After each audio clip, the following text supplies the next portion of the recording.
Our next speaker comes from a company known for solutions for smart cities. Smarter cities of all sizes are capitalizing on new technologies and insights to transform their systems, operations, and service delivery. Next speaker is Vice President at IBM, responsible for Smarter Cities business in Europe. Warm welcome for Alexey Ershov. Alexey. Thank you. Добро пожаловать. Спасибо. Пожалуйста. Добрый день.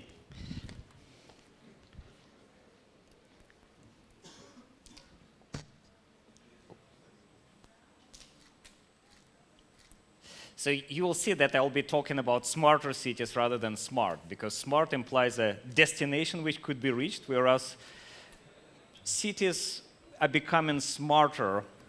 Every smart city can become even smarter. So it's an evolution rather than a destination. I'll give a few examples of what cities around the world are doing now, and then talk a little bit about the future.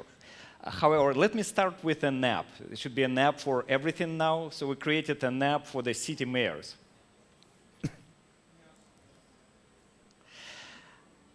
So I'm looking at my iPad. I'm a city mayor. I'm looking at my iPad, high-level dashboard in real time, showing me what's happening in the city on the scale from 1 to 10, 1 meaning good, 10 meaning I need to pay attention now.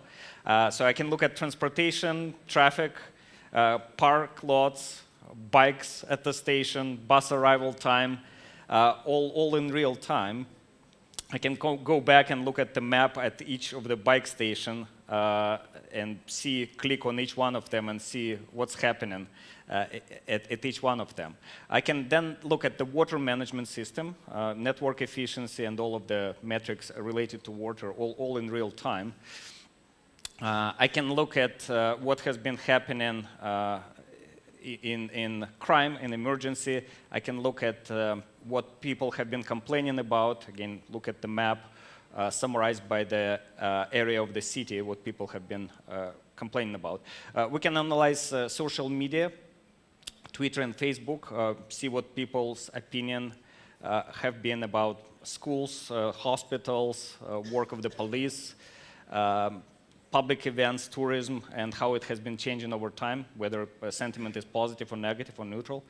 And then if I have dinner with my family and something happens, such as now, I get an alert, a major fire at the Centro clinic, red plan started, evacuation started. So lights start blinking. I can look at the map where it's all happening. And since city is a system of systems, this Intelligent Operations Center knows that I will start having transportation problem in this area of the fire in 30 minutes. It hasn't started now, but in 30 minutes it predicts that I'll start having problems. So I can look at the map and I can look at traffic prediction in 15 minutes or 30 minutes or 60 minutes from now, and I see that the area around the fire where fire is happening is becoming dark. So at that time, I look at bus arrival time prediction, and I see now it's time for me to FaceTime my director of ground transportation. So this is all technology which is available. You saw Montpellier on the map. We have been working with them, implemented this Intelligent Operations Center, and they have been using it to pull the data out of the silos, integrate it, and open it up to the public and to the startups. Let me move to my favorite city of Madrid now. This is where IBM has European headquarters, and I have been living there for 3 years with my big family. So every mayor I talk to thinks they're spending too much on city services, and they don't get enough control over the quality.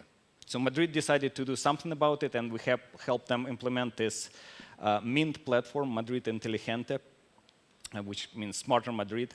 So now service providers are paid for quality rather than activities. So before, service providers got paid for deploying certain number of trucks and people to take out garbage in this area every day. Now city says, look, we don't care how you do it, as long as garbage bins are empty. And we'll have inspectors on the streets looking for problems, and if we catch you, we'll reduce your payment. So now at the end of the month, Madrid City Hall says, dear supplier, we're going to pay you 10,000 euros less this month because of the following 30 incident. And each incident has picture, GPS location. It's all auditable, secure, enforceable in court. And the city services contracts became longer, more integrated, and they have all these SLAs and KPIs built into them. So city conducts 1,500 daily inspections, tracking 300 KPIs. City suppliers now have incentive to innovate and optimize resource deployment. Before they got paid no matter what. Now they get paid for quality. So now I have incentive to install sensors into my garbage bins to optimize my garbage collection. And city shares back the analytics with this service supplier. So they say, before you were taking out garbage on the street every day, now you can do it only twice a week. Don't waste fuel, don't waste your time. We're not paying you for that anyway. So, and this project pays for itself. City gets 6% reduction in cost of city services. Services get more efficient, get better quality. There is 20% reduction in IT costs right away. Citizens are happy. So I have 4 small kids. There is an app where I can, if I see a problem in the playground, some swing is broken, I take a picture, there is GPS location, I report the problem, it gets into the work order system. Many mayors are now interested in implementing something similar. Let me now move to the other side of the world, to Latin America, to Rio, and let the mayor speak for himself on that.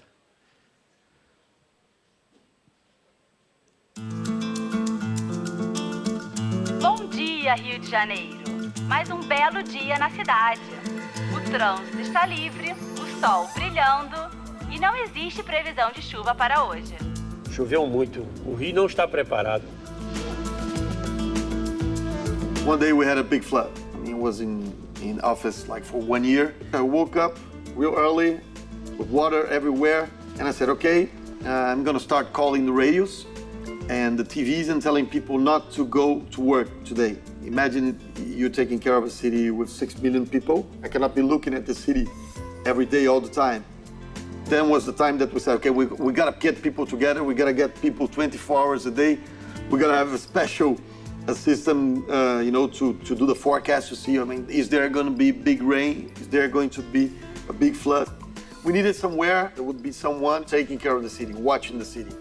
Getting people together and using this technology, something so obvious.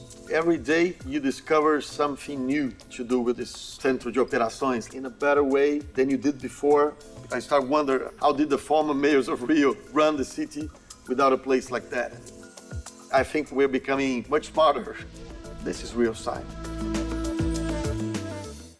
And what you saw in the picture there, that all the people from 32 different divisions in the city are all wearing the same white jumpsuits. And this was done on purpose.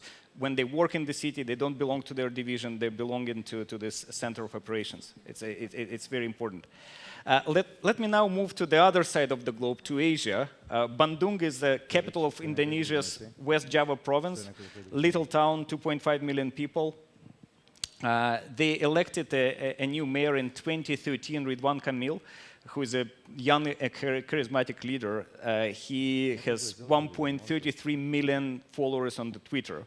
So when he got elected, he said told citizens, just report problems to me through Twitter, through email, and they did. And he got quickly overwhelmed, and then he called us saying, well, we need to implement something more serious than that. And we started with traffic management system and the incident response system, and we kept adding layers, and now it's a full command and control center for Bandung. Over years, we have done probably more than 1,000 smarter cities projects, big and small. Most of them are commercial. However, there is one program I want to advertise here, which is pro bono, called Smarter Cities Challenge. Since 2010, we have deployed more than 800 IBM executives and technical experts, top technical experts, to more than 130 cities around the world in this program.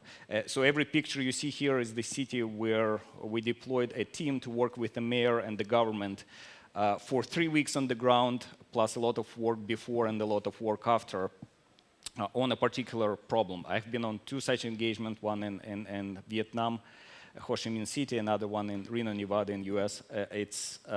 Take advantage of it. You have to apply, and we typically grant around 10 to 15 grants a year. So now let me move to the other side, to other part of my presentation. This was a moment 19 years ago. A few people in this room might not have been born yet, but that was a watershed moment in human history when IBM Deep Blue made history by defeating Garry Kasparov in chess. Then in 2011, Watson made history by defeating 2 all-time best players in Jeopardy. And these 2 people are superhumans. If you haven't watched it, watch it. It was played over 2 days.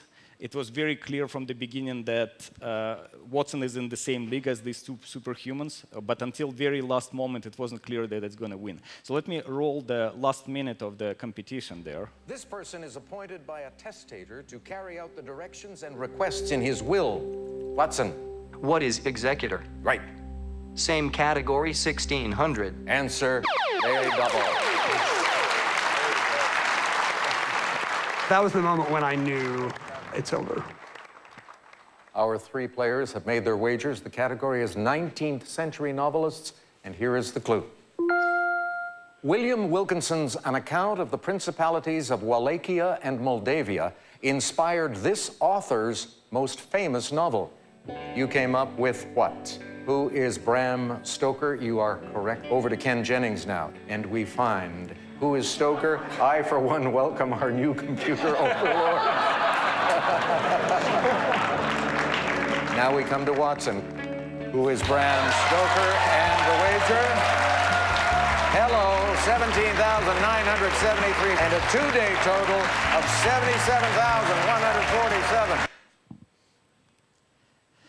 So that was 5 years ago. Since then, we have developed Watson a lot. So the Watson which won Jeopardy is now this hexagon in the top left corner.